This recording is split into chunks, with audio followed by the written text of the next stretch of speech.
Hivi loshoro ndo ile inapikwa na maziwa yanakuwa mengi na maharage, sio? Ndio hiyo, ndio yenyewe hiyo. Ndio kali yake.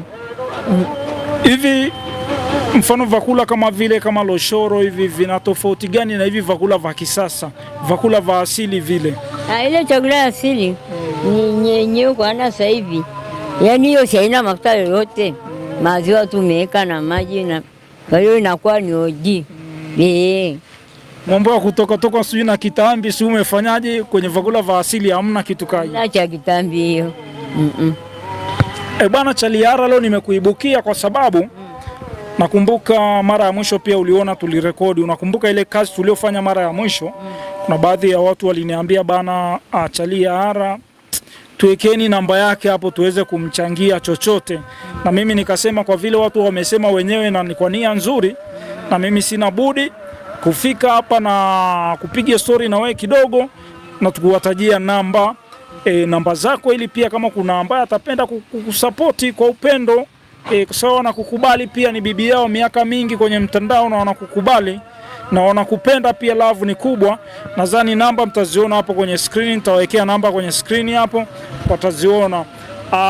Kwa hiyo Chaliara, tutapokea pia simu za washikaji wengi, tutapokea pia miamala ya upendo kabisa kutoka kwa washikaji wako ambao wanakufuatilia na wanakukubali kitambo kwenye mtandao.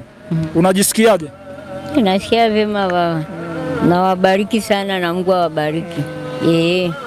Unahisi ni kitu gani labda kimewavutia kwa Chaliara mpaka wanasema bana, ekeni namba yake bana hapo tumchangie? Love yote hiyo Chaliara amefanya kitu gani mpaka tunajikuta mpaka unakuta watu wengi wanampenda?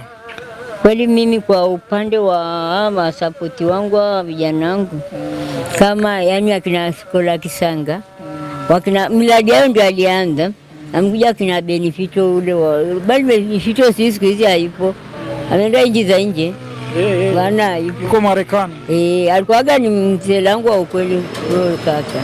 Haya, amekuja kile sehemu ambapo alikuwa shindano la koko, akaja akanirekodi hapa.